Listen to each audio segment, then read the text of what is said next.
Hello and welcome to Battle of Wits. We are in week 3 of our 4-week fundraiser for AMI Quebec, and I am so excited to have you all here watching with us.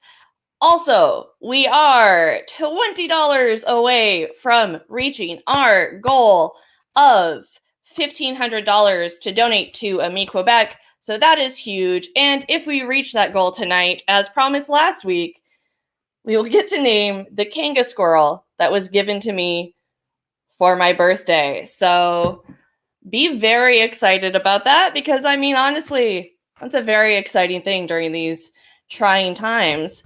Now, I can hear you asking, what is AMI Quebec? Let me tell you. AMI Quebec is Action on Mental Illness. It is a non-profit organization that helps families manage the effect of mental illness through support, guidance, and advocacy. So I chose to raise some money for AMI Quebec during the month of May because May is mental illness or mental health awareness month and also borderline personality disorder awareness month. And I have BPD, and it's a very misunderstood, often villainized disorder. But with treatment and support, such as, the support offered by groups like AMI Quebec, you can live happy and healthy lives. So that's why I'm raising money and trying to raise a bit of awareness. But enough about me. Now I will bring on our comedians for the night. Our first comedian needs no introduction. Everyone, please give a round of applause in front of your computers to Amanda McQueen. Hello, Amanda. Hi, Elspeth. Thanks for having me. Thanks for being on. Our next comedian was named 2020's Artist to Watch by the Montreal Gazette. Ooh, I really forgot how to speak for a second there. Everyone, give it up for Viveth K. Hello, Viveth. Hey, thanks for having me. Thanks for being on. And our final contestant of the evening, local comedian and international superstar, Jason Hatrick. Hello, Jason. Hello. Congratulations, Viveth, for 2020 Artist to Watch, the Gazette. That's exciting.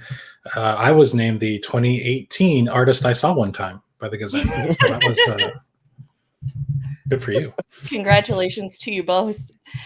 And keeping the ship running tonight, as always, we have the wonderful Abby Stonehouse. Hello, Abby. Hi! How are things going over there? Really good. The audience is excited. Excellent. Yes, so Abby will be in the chat talking to you guys as well as helping me keep things going because I don't like clicking buttons. So thanks, Abby. We'll check in with you later. But now it's time to get serious. Okay, now it is time for our first round, the warm-up round. Oh, I hear some serious marker sounds. This is very good. I like this, Amanda. I like this energy. In this round, I will ask you all some interesting questions, and you will answer to the best of your ability. Our first question, I asked week 1. I forgot to give the answer. I asked week 2. I forgot to give the answer. I'm going to ask again, and I'm probably not going to tell you the answer to this one because I like asking this question. So, Amanda, we'll start with you. What unique gift did Millionaire Cecil Chubb buy his wife in 1915? It was I don't have all the facts on this, but I do know this. It was a very old pair of shoes, but with the feet still in there. Oh. Yeah. And I don't remember exactly when they were from, but old pair of shoes, the feet were still in there. Were they attached to the person or? No, sliced. Oh, my. Yeah. Wow. Voluntarily or? I feel like it was some sort of accidental thing where someone was already gone and then the feet were separated and then they were found later on. and then became sort of like this item that was saved. But I don't. So upon finding the feet, they chose to reattach them to the shoes rather than the leg. Yeah, I mean, they were really nice shoes. Fair. Shoes, yeah. Okay. Very, very good answer, Amanda. Viveth, we will give you the floor now. What is your answer? What did Cecil Chubb buy his wife in 1915? It wasn't actually a gift out of love. It was a gift based on spite. They just had an argument about perfume, her asking for specific perfume. So what he did was he bought her a 20-kilo piece of ambergris, which is whale vomit, essentially. Mm-hmm. And so I know that because of Bob's Burgers. Yeah, exactly. There you go. So he gave her a big clump and just threw it at her and was like, there you go. Smell it up. There you go. So, have you ever bought a gift out of spite, Viveth? That sounded very sounded like something you'd done. Yeah. Okay. Pretty much only. All right, and Jason, the floor is yours. What did Cecil Chubb buy his wife? Cecil Chubb actually made his millions being partnered with Carmen Sandiego. A lot of people don't know she was an actual historical figure. So they were off stealing major landmarks and monuments and stuff like that. And rather than resell this one, he gave it to her as a gift. It was actually Stonehenge that he gave her. Jason, that's the correct answer. What? I was gonna keep asking this question every week. So like, no one will guess that. He bought his wife Stonehenge. She didn't like it, so a couple years later, in 1918, they gave it to England. I'm in shock right now. Oh my god, Jason, that's the shortest game of Battle of Wits ever because I'm just gonna like pass out. Wow, it was Stonehenge. They were going to try to convince me that Carmen Sandiego was, in fact, a real person. I was like, no, I made that part up, Elspeth. No, it's No, he bought his wife Stonehenge, and she didn't like it. Disrespectful. And so they gave it to the United Kingdom. So, well, that running joke is over. Well done, Jason. I am blown away. Okay, next question. It's all downhill from here. There's no way I can top that. Okay, well, let's see what you know about world records, because that is what our next question is about. What world record did Joy and Don Bleecker set on January 16th, 2018? Viveth, the floor is yours. They were both attached at the lips for the longest amount of time consecutively. They did this by funneling in food into the side of their double kiss. They did this for a week straight. Wow. Yeah, they thought the food would be the issue. It was the washroom breaks. That was the problem. Yeah. So longest kiss. Okay. Interesting. What type of food? Was it just soups, or were they like grinding up like hamburgers and they started with soups and they needed some more substance, so they were like, can you just blend us up a whole turkey, please? Oh, wow. Interesting. Good answer, Viveth. Jason, what is your answer? A second, I have to go throw up. That is super gross. They actually set a sports record for played the only perfect doubles mixed curling game in the history of international curling. They played for Team Sweden, and they were way underdogs. The Scottish were, of course, the favorites, or the Canadians, but Sweden, not to be overlooked. These two their entire marriage was founded on their unity and love of curling, and they played a perfect game. Okay, interesting. Good answer. And Amanda, what is your answer? Also a sports record, but a little bit sort of out of the box. Longest, in terms of distance, longest naked leapfrog continuing. Oh, wow. Yeah. With just the two of them. Yeah, just the two of them. Sweaty, lots of endurance, but no clothes to sop up that sweat. So hard to do. Oh, yeah. How long did they go for? Well, it was distance, but I hear it was about 6 to 8 hours, but it was something like the length of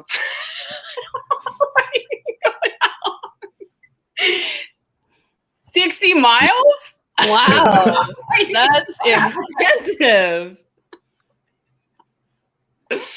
Oh wow, excellent.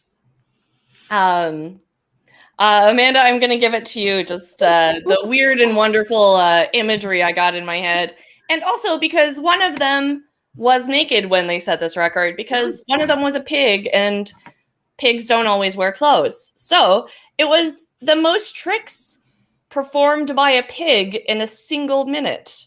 3. So 3. Joy Bleecker is some good pig, and she performed 13 tricks in 1 minute. Good job, Joy. We're very proud of you. Okay, we've got 2 questions left in this round. Jason, we'll begin with you for this question. A fan of the Beatles, ever heard of them? They're this little indie band. Spent $15,000 at auction on an unusual item once owned by one of the band members. What was the item? It's actually an interesting story because he's a huge fan of Beatles, not the Beatles, and he walked into the wrong auction and was really, really disappointed until he found out that George Harrison owned a fossil of a proto-beetle from the prehistoric era that was actually 65 million years old. Oh, wow. And he couldn't believe his luck that like he wandered into the wrong place, and yet here was the thing that he had been looking for all this time. Everybody else was there for like guitar straps and picks or whatever, so he actually got it for only $17. It was quite the steal. Yeah, it rocked the entomology world for months. Okay, good answer. Amanda, what is your answer? I think it was a nasty little stained yellow pillowcase owned by, you know which one, owned by Ringo. Stained with what? Yeah. The neck sweat was very used, like a yellowed. Oh. Ringo was known to have a very sweaty neck. Yeah. Because he didn't sweat from anywhere else, just his neck. Just so it was like all of his body gushing. Okay. Good answer, Amanda. And Viveth, what is your answer? This is kind of unfair. I don't know if you guys realize Elspeth was very careful not to mention the name of the super fan. That's because it was me. As you guys know, the Beatles are very vain. And so while I was out on auction, I bought this Beatles glass that they owned. That's right. They drank out of glasses with their own faces on them. Very expensive. Damn, twice in one night, people get the correct answer. That's wild. No, but I'm going to give you the point, Viveth, because that was smooth. Well done. So it was actually a toilet once owned by John Lennon. Ooh. So it was a toilet owned by John Lennon, and yeah, he spent $15,000 on it. Good for that guy. All right. The really bad part is that it was also once cleaned by Yoko Ono, but only once. Oh, no. Still had some of their stank on it. Okay, I regretted saying that before I said it. You know? Like, it just kind of came out, and I was like, oh, wow. That was out there. Okay. Final question. Final question of this round. I exhaust myself.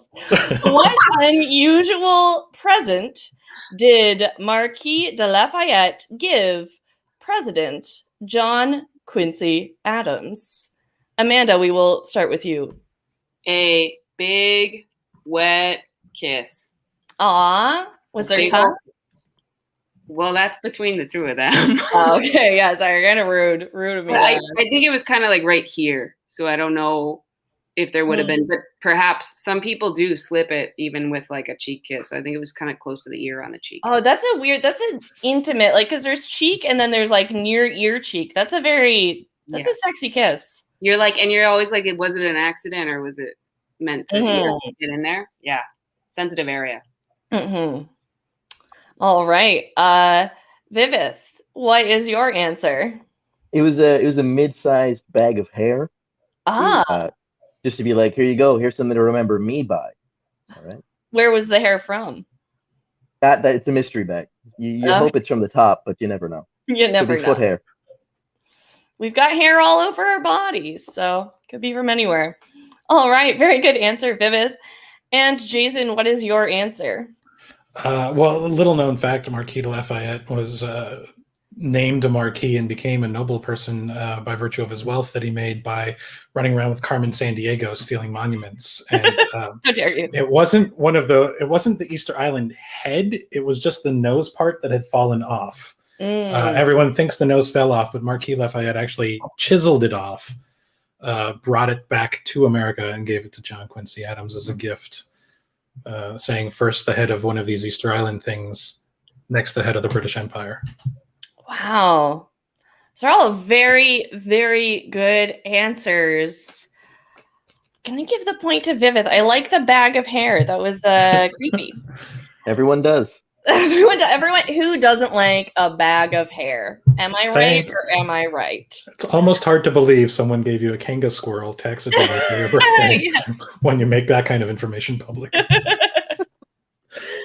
Okay, the actual correct answer is an alligator. He gave him a live alligator, and old John Quincy Adams kept it in a bathtub in the White House and loved showing it off to people. Just like, hey, here's my alligator. And yeah, that brings us to the end of the warm-up round. Well done, everyone. We're going to check in with Abby real quick now. Hello, Abby. How's it going? Good. We reached our goal. We passed it, actually. Yay! Thank you, everyone that donated. The guy that put us over is watching Tim Rowcliffe. Thank you, Tim. I did promise the audience that I would go over and do their dishes if we went over the Thank you. goal. I am now scared that I offered that, but I will do it. But I do want to name the Kanga squirrel. So please put your name suggestions for my majestic Kanga squirrel, and we will name him or her or them tonight. We'll name Kanga squirrel tonight with your suggestions. Thank you for that delightful news, Abby, and thanks to everyone who's donated so far. Keep the donations coming. yes. And yeah, Abby, we'll check in with you in a bit. Okay. Guys, you're doing a wonderful job. I'm very proud of all of you. And I hope you're proud of yourselves. And now it is time for our second round. The What Does It Mean round. Okay, in this round, I will show you some words. I may mispronounce them, so please feel free to correct me. I love being corrected. And, sorry. So Rag has a really good answer for Kangas the Destroyer. That's a good one, Sir Rag. Thank you. That's high on the list, you guys. Yes. So I will show you some words. You will correct me if I pronounce it incorrectly, and you will tell me what you think it means. Viveth, we will start with you this round. Our first word is actin. Actin. Viveth, what does it mean? Actin is see for films at the beginning, they click the reel shut and they say action, but that's just for films, right? While for plays, in order to commence a play properly, you have to say actin. Very good. And I did study theater in university, so I don't know how I forgot that. It to be 4 true. years of my life. Yeah, that's true. Wow, well done. Okay, Jason, what is your answer? Actin is a mathematical term, actually. I know this from my years as an engineering student. They needed a term. It started as a colloquialism, and then it sort of became an actual official term in mathematics, where if you have a fraction, but you only have part of the fraction and not the other part, like just the numerator or just the denominator, and you're missing one, you call that an actin, because they randomly removed letters from the word fraction and arrived at actin, which is it was very close to being called a frac, but it was an earlier time, and that was they weren't comfortable with how similar that was to other F words, so they went with actin instead. Very well done. Very well done. Sarag is killing it over here. Actin. I keep also good. my mom made a very deep cut inside joke in the chat that I see and acknowledge that, Mom. Okay. Amanda, what is your answer? I do know this because of my job, my day job. Actin is the thirsty hormone, so it makes you feel thirsty. And if you eat a lot of fermented foods, weirdly enough, but like a lot, like a ton, it can get out of whack and can make you feel thirsty kind of all the time, no matter how hydrated you are. Okay, very, I very. think they're making that up, but I'm very thirsty. Too thirsty. I know. I got thirsty hearing that. It's witchcraft. Amanda, you get the point. I get some water. Well done. Ugh. The actual correct meaning of actin is a stuffed jacket worn under armor. Oh, So, wow. let's just knock the Kanga squirrel over. The nameless Kanga squirrel. Okay, our next word is Zopa. Zopa. Zappa. I don't know if I'm pronouncing it correctly. I need your help. Jason, what does Zappa mean? I don't know if you've ever been to like a fancy Italian restaurant or a restaurant that wants you to think it's fancy, but when they have the names of like the appetizers, it says like antipasto and stuff like that, and then ensalada. Oh, I love that you said that. I feel like I'm in Rome. You'll often see like zuppa as the soup, but in some restaurants they have zoppa, which is a very thick stew-like soup where they boil the broth to the point that most of it evaporates off, and you're just kind of left with. It's not very popular these days because it's almost got like a slimy texture to it sometimes, but made by a proper Italian chef, it is actually quite delicious. It's considered a delicacy and an aphrodisiac in some places. Oh, wow. Nothing like a soup to make you thirsty. Okay. Amanda, what is your answer? I think this is an infomercial thing that is like a rack with little fingers that stick up, and you put wet gloves and mitts on top of it to like air them out. And a lot of people who have like a bunch of kids will get that. Or I think there was one in like my grade 4 classroom or something. Okay. Very good. And Viveth, what is your answer? It's like a very region specific soap. Like where I'm from, we have like Dettol, which like burns the top layer of your skin. But in Italy, they have Zoppa, which is it's the only soap that can really cut through the right amount of grease. Yeah, hot days like today, you need Zoppa. Gotta get through. Very good. Viveth, I'm gonna give you that one. All wonderful answers though, everyone. Good job.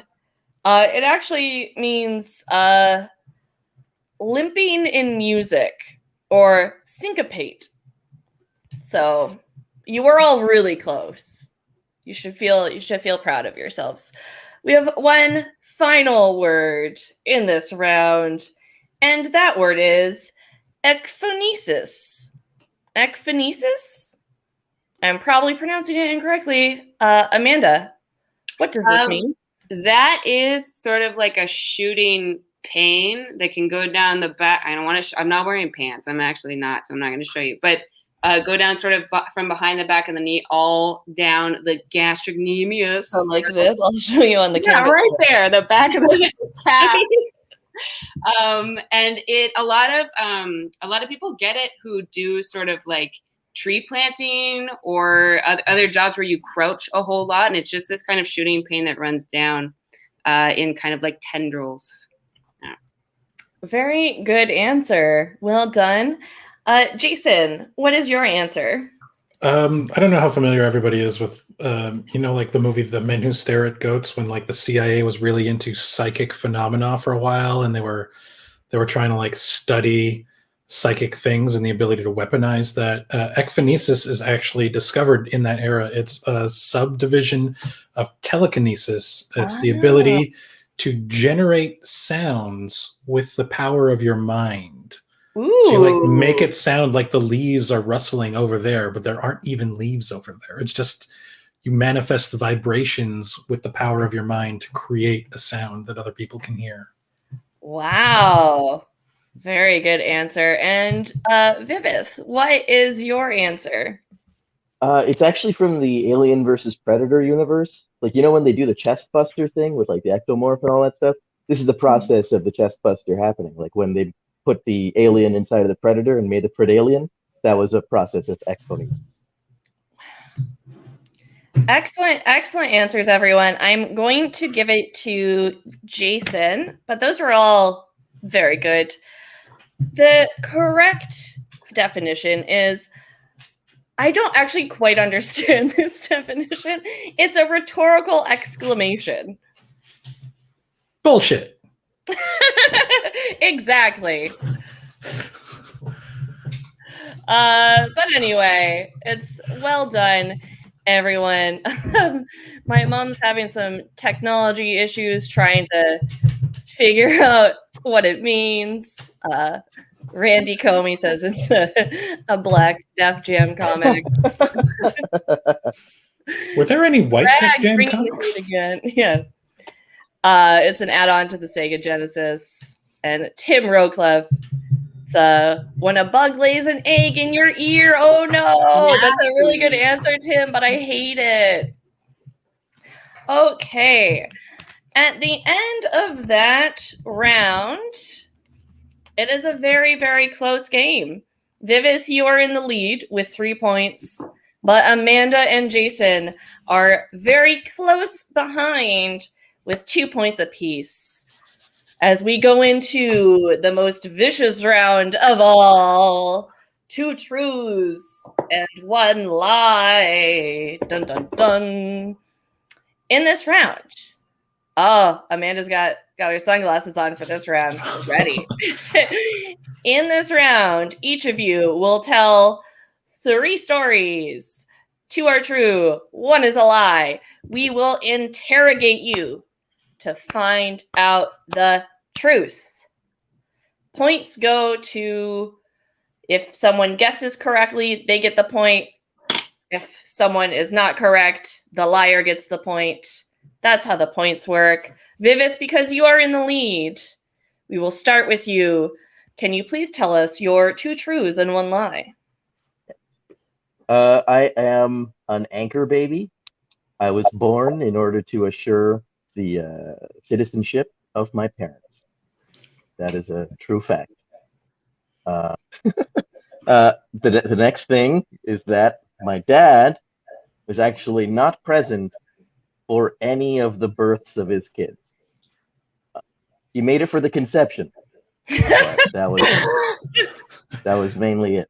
And also, I technically have not finished high school. I did not pass every grade of high school, technically. Okay, very, very well done, Viveth. Let's open the floor for questions. Amanda, do you have a question?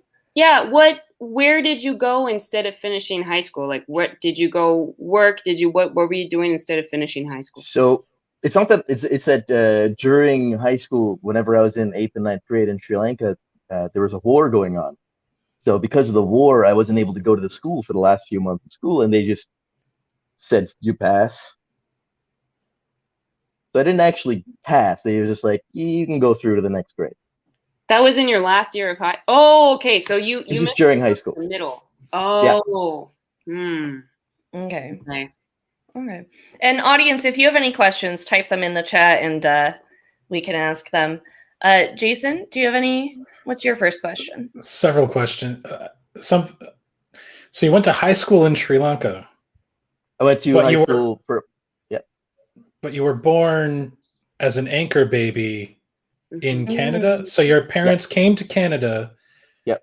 You were born, and they said, "Great, did that. Now let's go back to Sri Lanka where there's a war." Yep. And then came back to Canada at some later point when they said, "Oh no, we were right the first time to go to Canada. Let's go there." Yeah, you got it. Okay. I feel like it's one of those, but only because I don't remember the third story. The third one was your my father dad was never there for any of Yeah. the. How many siblings the do you birth have? of the I have Yeah. 2 siblings. 2 siblings. So 3 times he wasn't there. How many of I mean, your there were more siblings? times he wasn't there, but Randy, unaware that dads are supposed to be present for birth. And so Rag saying that Jason has border guard energy, which I agree. It's not hard to develop border guard energy. You just have to be white and cross your arms. That's pretty much all it takes. Oh, I'm a border guard. Holy shit. It's wild. How many of your siblings were born here? none.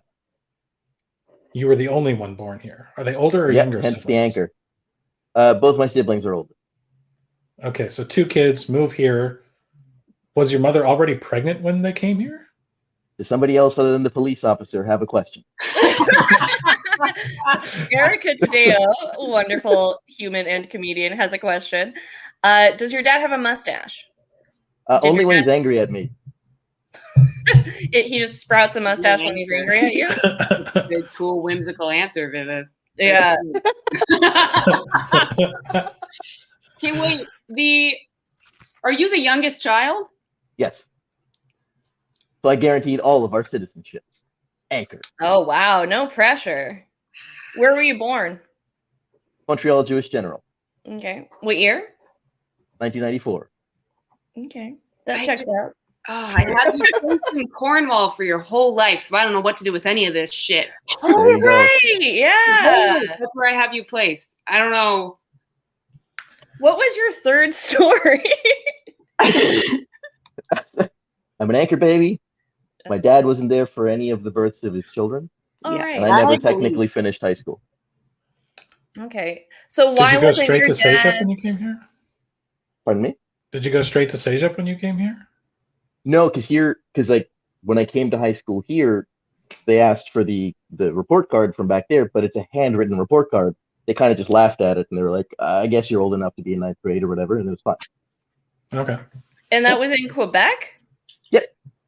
Where did you go to That Sejep? I don't believe, because they're kind of sticklers about. I went to John Abbott for Sejep. I only asked that because I went to John Abbott, and I know for a fact you also went there. I was testing you, see if you had a tell. I'm just lying about unnecessary things now. Why was your dad not present for the births? So for my brother, my dad used to work on a ship, so he had to leave for work for months at a time. For my sister, he sent my mom and, when she was pregnant, he sent her to India because it was safer than Sri Lanka at the time because of the war.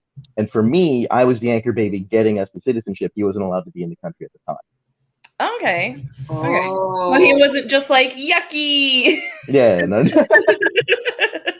Okay. Those are legitimate excuses for your sometimes mustachioed father.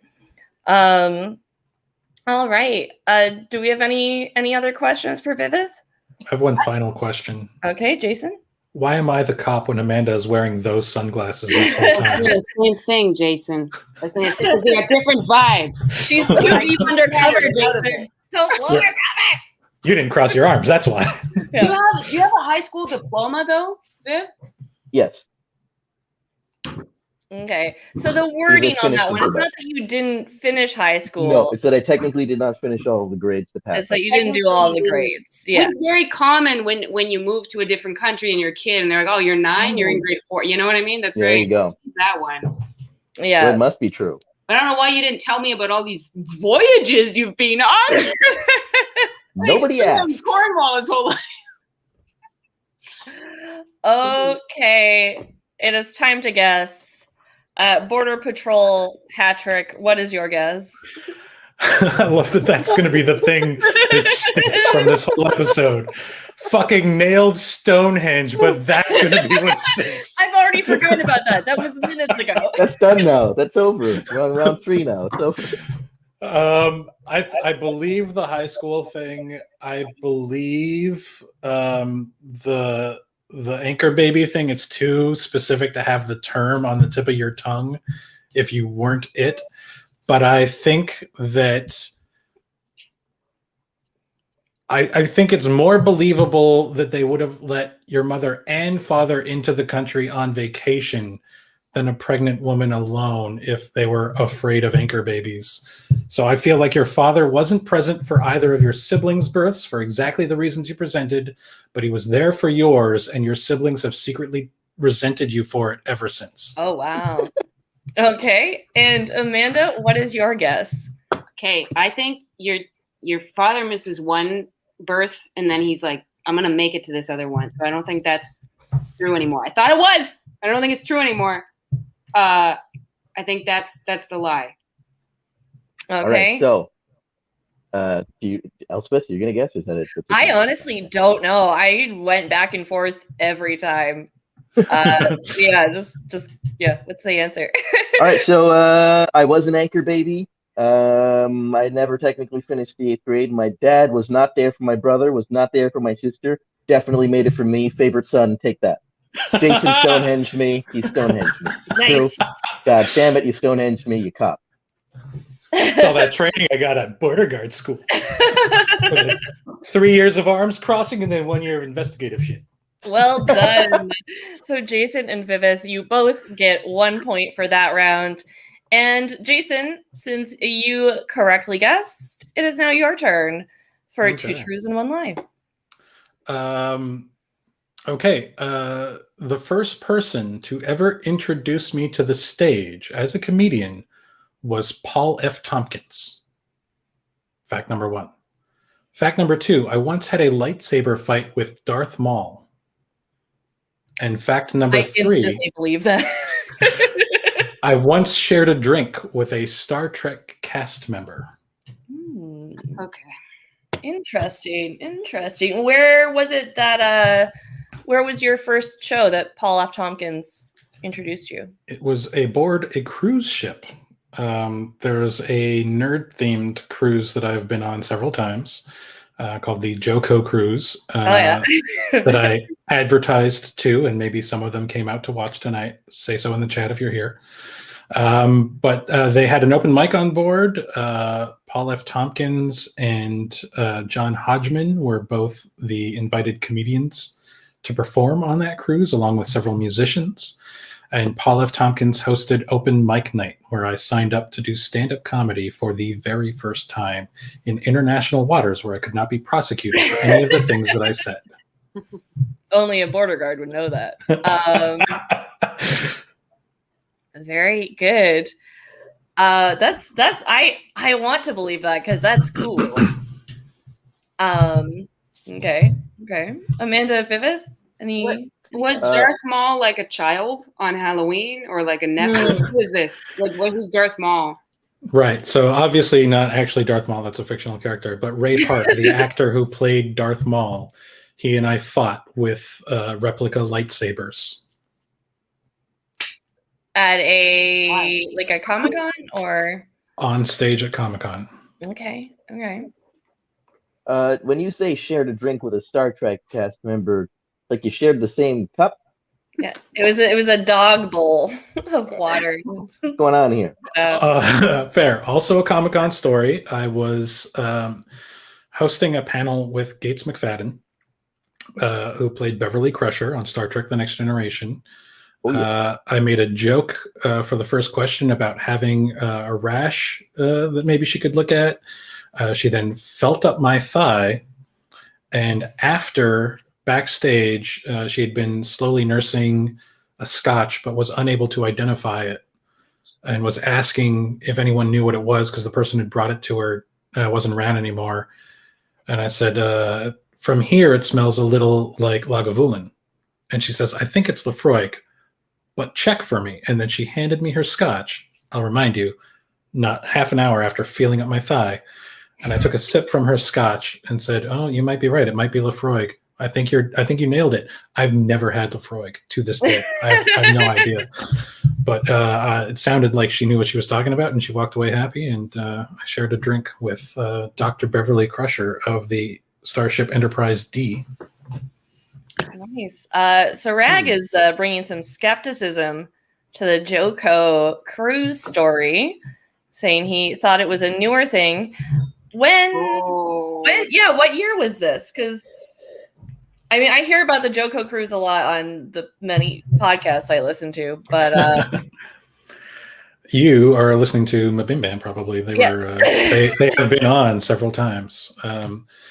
It has grown in popularity more recently, and so that's probably why you think it's new, because you've heard of it. But the first year it ran was 2011. I was not there the first year, but I was there the second year in 2012, which was the first time I ever did stand-up. Okay. How did your How many second? people? Oh, yeah. How many people were aboard the ship? No. How many people for this open mic? For this open mic, oh God, it ran fucking forever. It was a mixed open mic. It wasn't uniquely stand-up. It was like open mic, whatever your talent was. But it was probably 30 people at least. It ran for hours. And your set went well? No, it was my first time doing stand-up. I don't know if I mentioned that. It was a disaster. My first time went well. Okay, well, if I could be half as talented as Elspeth, I'd have an agent by now, but I don't. Yeah, you could be living the high life like me and my Kanga squirrel. Do you remember what Paul F. Tompkins said to bring you on stage? He made a comment about how I had written on the sign-up sheet, there was, what is your name? What is the thing you are going to be doing? And what do you require? Like mic or instrument mic for a guitar, or, slideshow projection, whatever your technical needs were. So I wrote, my name is Jason Hatrick. I will be doing stand-up comedy. I require low expectations. And he made a joke about how I had requested low expectations. So he's probably doing it for the first time. So be extra generous, because I remember my first time and it's very scary. Please welcome Jason Hatrick. Okay. Then he gave me advice the next day at the going away party over a drink. I love Paul F. Tompkins, so if this is true, I'm He's very jealous. great. He's one of my favorite comedians, and I lost my fucking mind that I was getting stand-up comedy advice from one of my favorites 24 hours after my first set.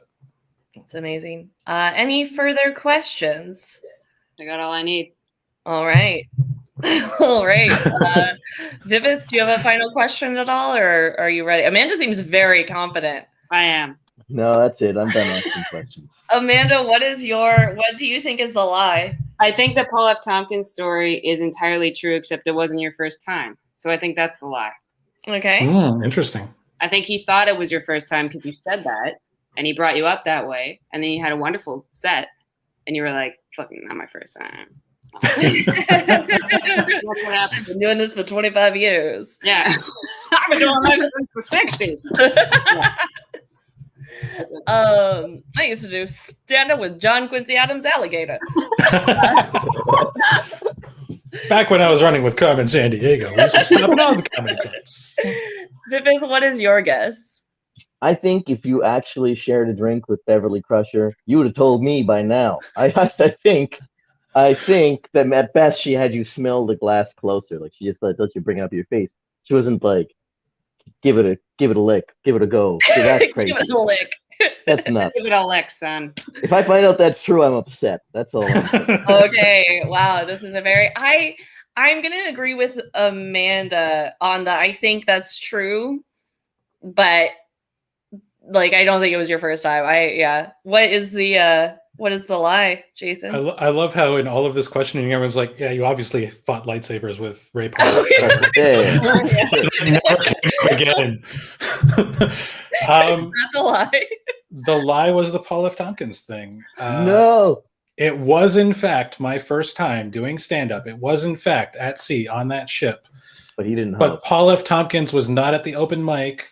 He specifically said when I was having a drink with him afterwards that he didn't go to the open mic because he wants everyone to do so well that he gets too invested and it's very stressful for him. So he skipped the open mic.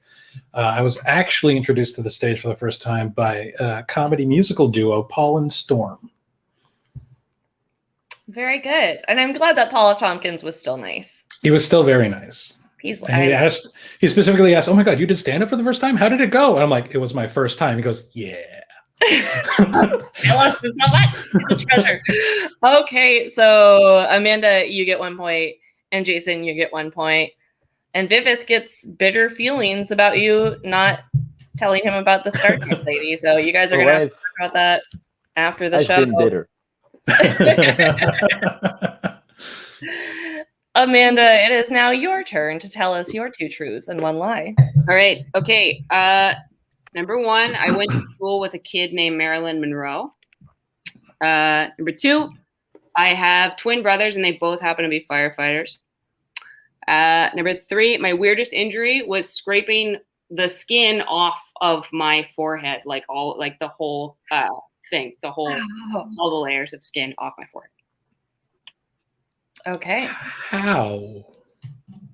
The last one? Yeah. Yeah, I know how twins are born. How the last one? This is going to be hard to explain. There was a little icy hill in our backyard growing up, and we were all out there. And I jumped onto a crazy carpet, face down, to slide down. But then one of the brothers, shitheads, jumped on top of me, and he put too much. They're both bigger than me. He put too much of his weight on my head, and my head smashed into the ice, and it scraped the whole way down with him on top of me. Hate that so much. Yeah. How old were you? 3, 4, pretty small. Okay. And how old was your brother? It was the one that's like he was like 3 years older than me, so he was like 7 or 8. Okay. How old was your other brother? They're both Good catch. That's a good question. I was going to ask the same thing. We're done. Yeah, We're done. Yes. What are your brothers' names? Something like that. What's that? What are your brothers' names? Grant and Keith. Hmm. I say with That does check out. Yeah. Those are both names. That's true. Yeah.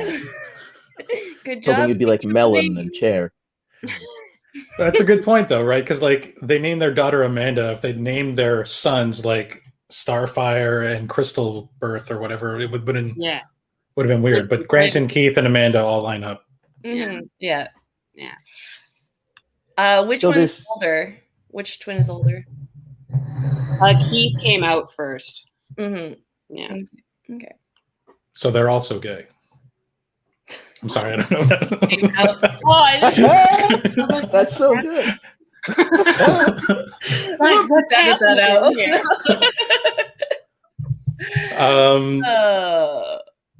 I don't know. That's very plausible that they are both firefighters. What made them want to be firefighters? Mm-hmm. Well, I don't know if there was like any point in time. I could talk about this for a long time, but when we were little, they both were like obsessed with baby dolls and firefighter stuff.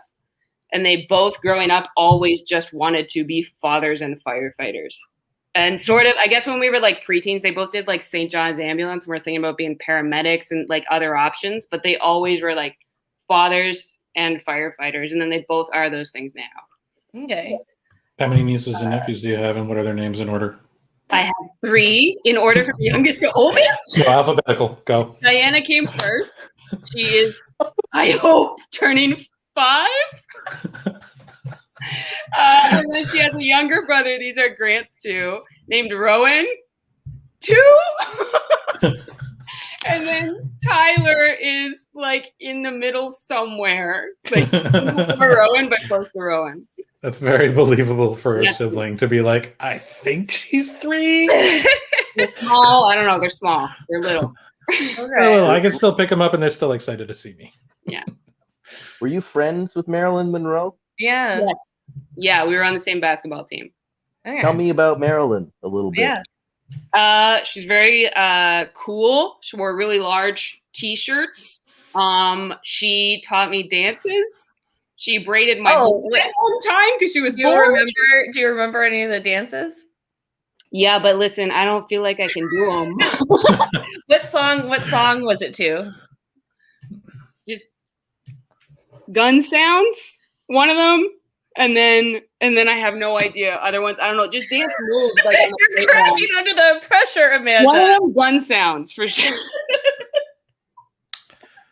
Okay.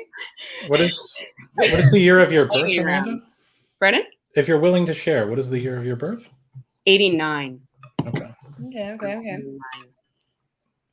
How'd your forehead heal? Pardon? Oh, sorry. Go on. Yeah, you know why'd you ask that? No, I yield my time to Viveth. Inspector Viveth. Okay. Thank you. How'd your forehead heal? Did you have to wear a big Band-Aid? Do you have a scar? I How'd had they that go? put Yeah, like good a question. big like those square bandages on my forehead, and they did not take me to the hospital. So I just like went to school with this thing on my forehead for like a month. But you said you were 3. Yeah, I was in like kindergarten. I don't know. You're not in kindergarten. I definitely was in school. Okay. Yeah. Okay. Nikki is really not believing the brothers thing. They think siblings. That's the only real guess. No one else is really making guesses. But No, I feel like I've decided. yeah, you've decided. Okay, Jason, I think I have an idea. It's a lie. I think the forehead thing is a lie. You successfully answered all of my other questions. High school with a kid named Marilyn Monroe seems very plausible. It's like if your last name was Monroe and you wanted to name your daughter Marilyn, I believe someone would do that to their child. Mm-hmm. Parents are cruel. But for no other reason than when you mentioned the injury, you said the weirdest injury I ever had was all of the skin off my forehead, and you went from down to up. But the way you described the injury happening, it would have happened from up to down, and it would have been a different direction. So I feel like that's the top border guard in this country. my wife is literally a professional investigator, and some of it has rubbed off. Okay. Right. My mom's skeptical about that one. Aloe is thinking Marilyn Monroe. Oh, Aloe spelled it right. And Abby is thinking twins. So, Viveth, what is your guess? I think there are too many variables in the brothers both also being firefighters. I think maybe they were triplets, and there's something else out there that we don't know. Maybe one of them's only a firefighter. There's a lie in there. Okay, I also think Jason. I also think Jason's correct because that's the most believable story. Mm-hmm. So it has to be the lie. Amanda, what is the lie? The brothers. Yes. I got one brother. Grant is the only one like this. He's a firefighter, but just split him in 2. You did done. I was like, and then killed him. So my ass went first, and then my head. So that's how it. Yeah. Wow, that does not sound fun. All right, excellent job, everyone. At the end of that round, Amanda and Jason have 4 points apiece, and Viveth is still in the lead with 5 points.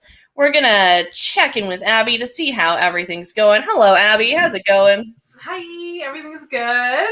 We have 2 more donations. Yay! Thank you so much. Yes, one from Annabelle Lavelle, and the other one from Mr. Eric Bore, which is Viv's roommate. So thank you so much. Thank you so much, everyone. We really appreciate it. And also, if you have any name suggestions for the Kanga Squirrel. Yes. Yeah, we've had a couple. Okay. Kangas the Destroyer, Acton Bronson, Kangaboo, Kangaboo, and Boo Ingo. Okay. Very good. Excellent. Coming. I feel like we're getting there. We got our juices. We can name it at the end of the episode next week. Yes. We'll get all our ducks in a row. Keep sending on in your suggestions, and thank you so much for donating. Now we're gonna go on to the next round. Thank you, Abby. We'll see you in a minute. Yeah. All right. Now it is time for our penultimate round. I need to move this. I keep knocking him. Okay. In this round, it is the how much round. I love this round. You love this round. In this round, I will show you some interesting things that I found for sale online, and you will tell me how much you think they cost. We do not play by the Price is Right rules because those make me furious. So if you are over but still the closest, you get the point. And I just gotta agree with Erica. Abby does look glamorous today. Sure. Glamour Abby. Well done. Okay. So our first item, it's a glamorous item. It is from Hemmecker Schmelmer, and it is a golf cart hovercraft. Oh, I've detected the lie. I changed I'm ready, it. I'm ready to select the lie. No, from that's the- fine. That's my fault. We'll do this one first. Sorry, I changed it at the last minute, but I guess I didn't. Yes, our first item today. This is the one I'm really excited about. It is a Joy Pink dog bathrobe. And I love it more than anything. So this is from MoshiQ.com. And the description of it is, wrap up your little friend with this soft and fluffy bathrobe. Be ready for the most luxurious pet spa experience. Bath time will be filled with joy. Moshikwa offers you the most exquisite bathrobe collection ever created for beloved animals. And it comes in various sizes. So this price is based on the extra small size for the dogs, the glamorous dogs we have seen here. So Amanda, how much do you think this pink bath dog robe is? $40 Canadian. $40. Okay. Yeah. And if you had a dog, or if they had them for cats, would you buy one for your cat? I would want one desperately for my cat, but I would not go near that of trying to put clothing on that cat. He's like 16 pounds. He can fight, so no. But I would want one. That's fair. Yeah. Viveth, how much do you think this costs? $49.99. $49.99. Okay. Okay. All right. No, I would not purchase this. If you were wondering. All right. What if it came in Viveth size? Then would you? So, Not for $49.99. I wouldn't. Fair point. And Jason, how much do you think this costs? Oh man. Well, first of all, it looks like it's not going to fit this dog. That's my biggest problem with it. This is a full-size golden retriever. I don't know if you can see her on the floor. There we go. Like that. Does it come in that size? Does it come in that size? I mean, it said it comes in up to an extra large. So okay. I don't know if she's an extra large or if that requires like a Saint Bernard or something, but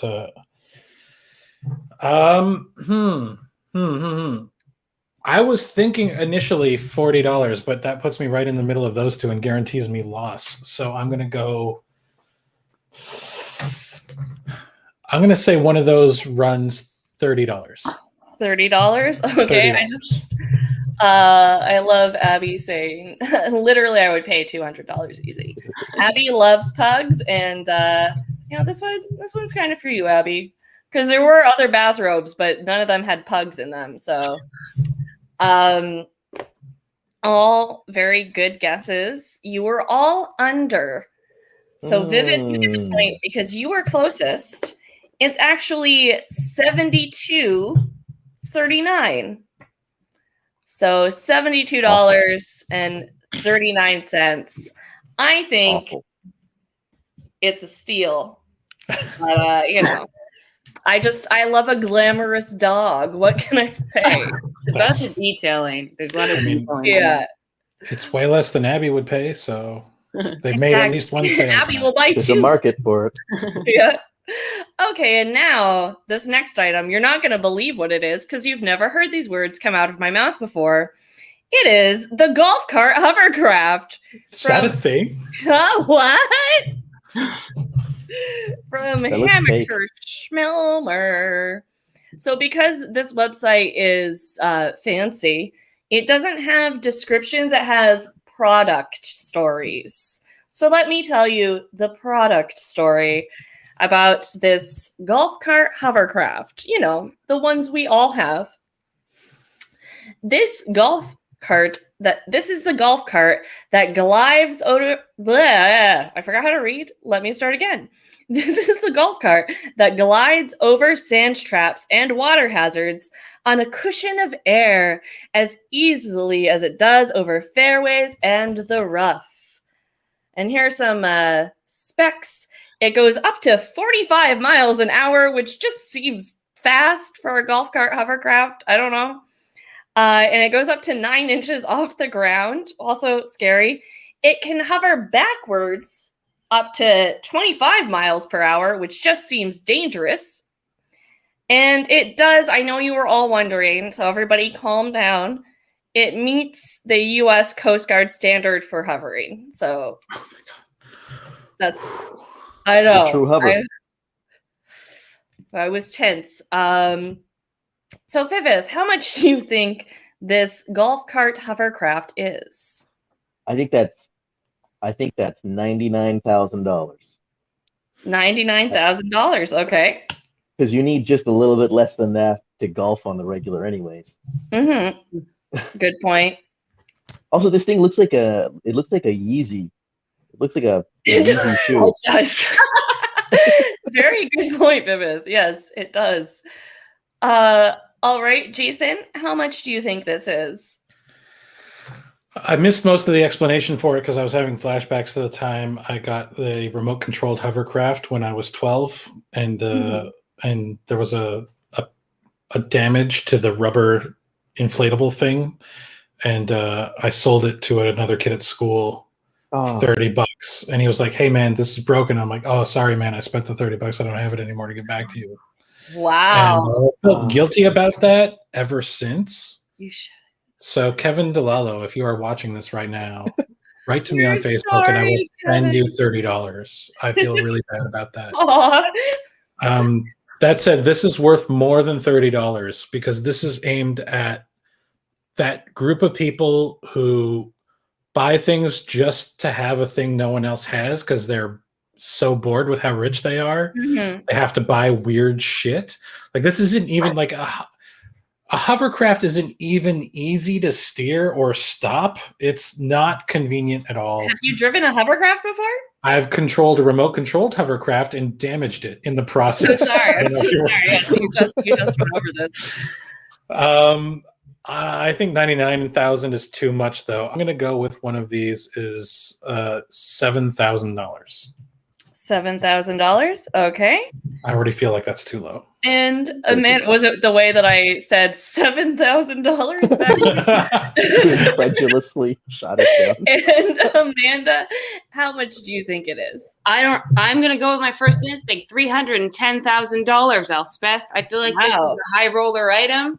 There's not that many of these. Some weird person's making like 4, you know? Mm-hmm. Wow, all very good guesses. Everyone except for Jason was over. Jason, you were quite a bit under. Viveth gets the point. It is $58,000. So, you know, it can be yours for a lot of money. A lot, yeah.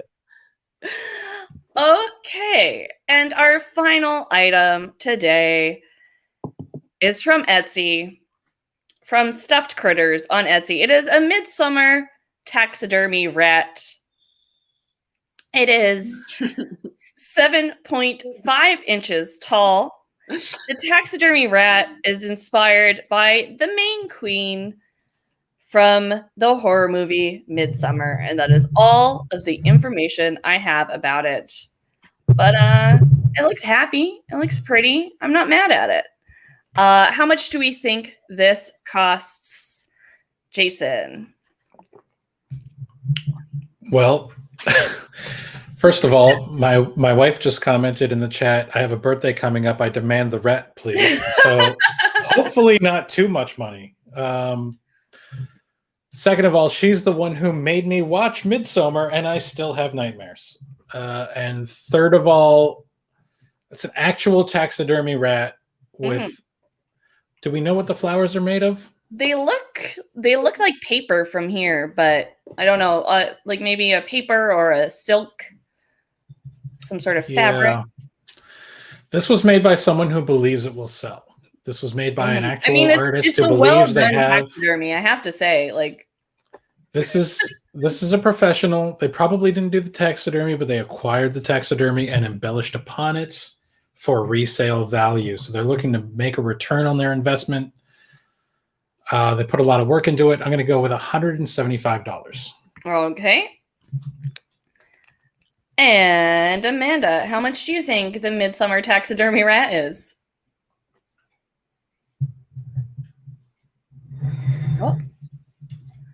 think Amanda might be frozen. Oh, Oh, Amanda, Am I there still we are. frozen?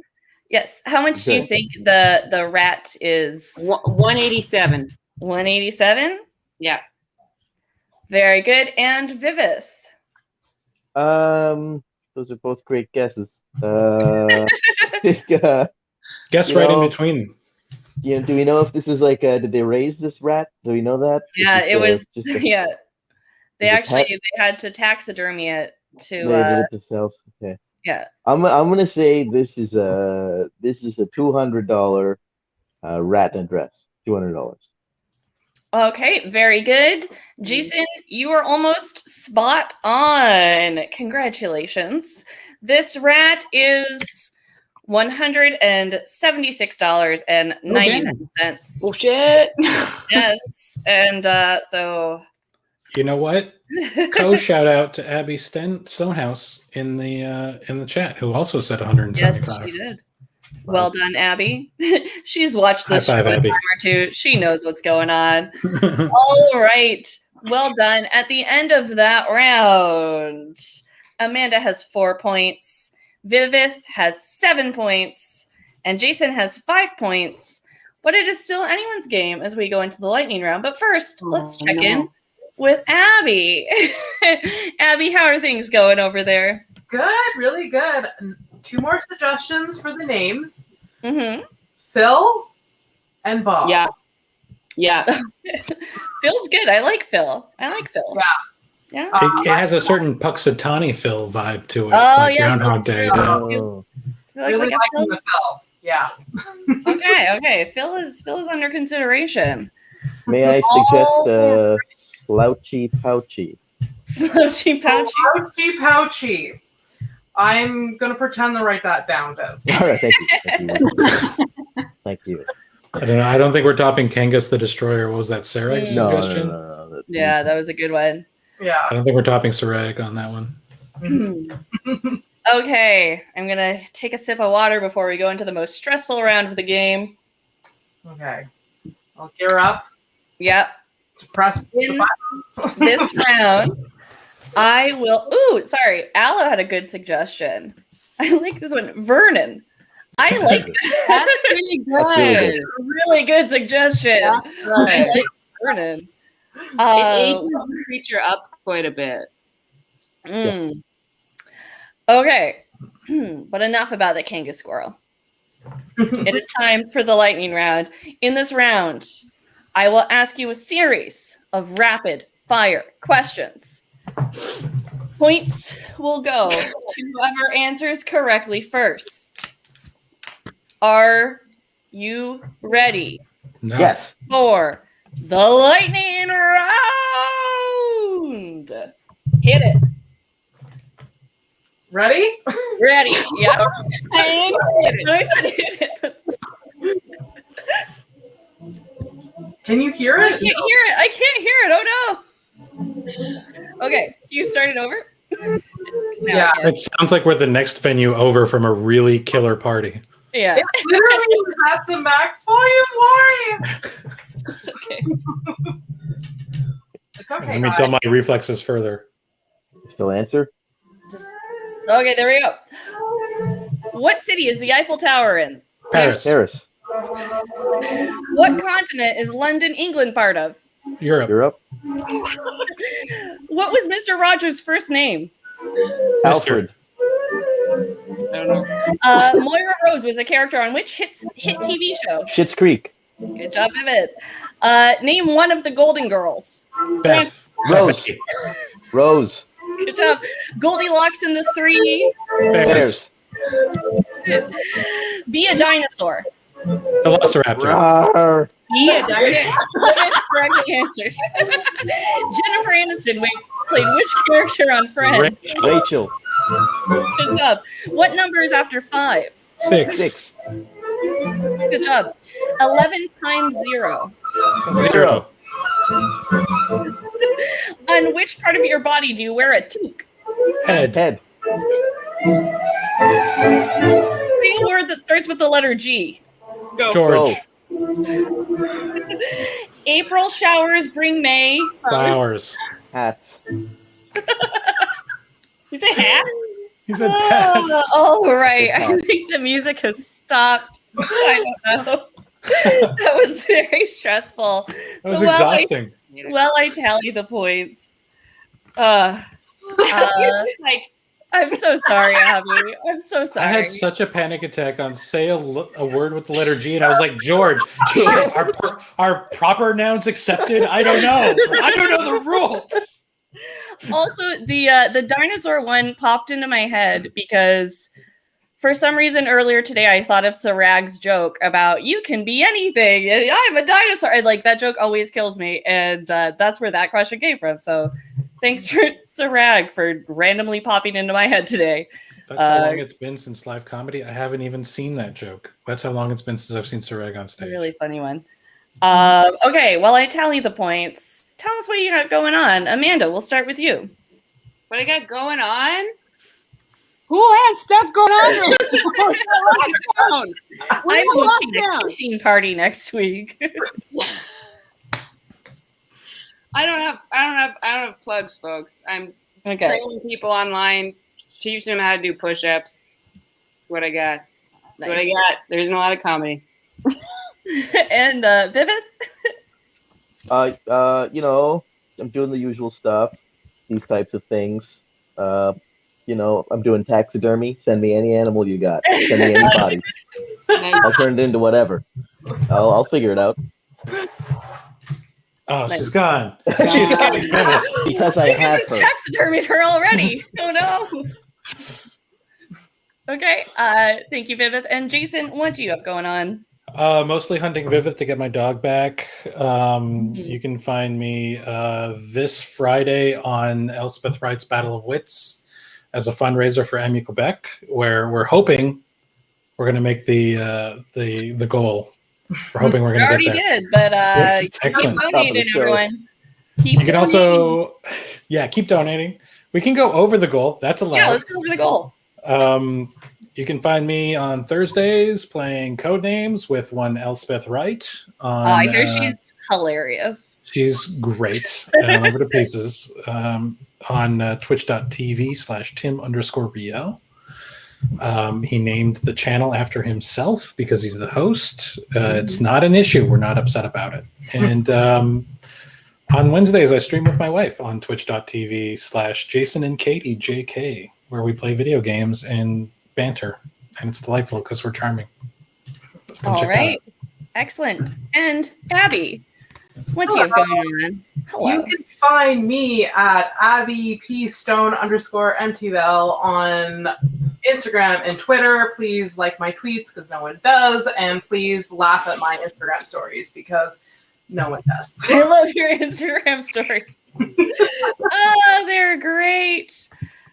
Okay. Katie made a good Mean Girls reference, and I just have to point that out. I love a Mean Girls reference. And Erica, I have to agree with Erica on this one. How dare you, Jason? How dare you let that dog off camera? That implies that I should be quashing my dog's agency and right to self-determine, and I'm not going to do that. Wow. Someone's going to get canceled. I don't know who. But, okay. At the end of the game, thank you all so much for playing. Abby, thank you for keeping everything running. You're the very best. My mom agrees. Aww. Okay, at the end of that game, Amanda, you have 7 points. Thank you. Viveth, you have 11 points. Ooh. Jason, you also have 11 points. Oh, she went. Oh, damn. Fist fight. What? Socially distanced fist fight. Here we go. Challenge you to an Agni Kai. Let's go. I understand that reference. Good. Thank you all so much for playing along. And thank you, everyone, for watching and for donating. We will be back with our finale next week. We've got Rena Taylor, Ben Sosa Wright, and Trana Wintour. It's going to be hilarious. I'm so excited. Thank you for watching. Please remember to like and subscribe if you haven't already. And, if you have a friend who's like, oh, I wanted to watch it but can't, you can share it. This is on YouTube forever now. So let everyone watch this show. And, yes, thank you so much. Thanks for donating. And I hope to see you next week. Bye.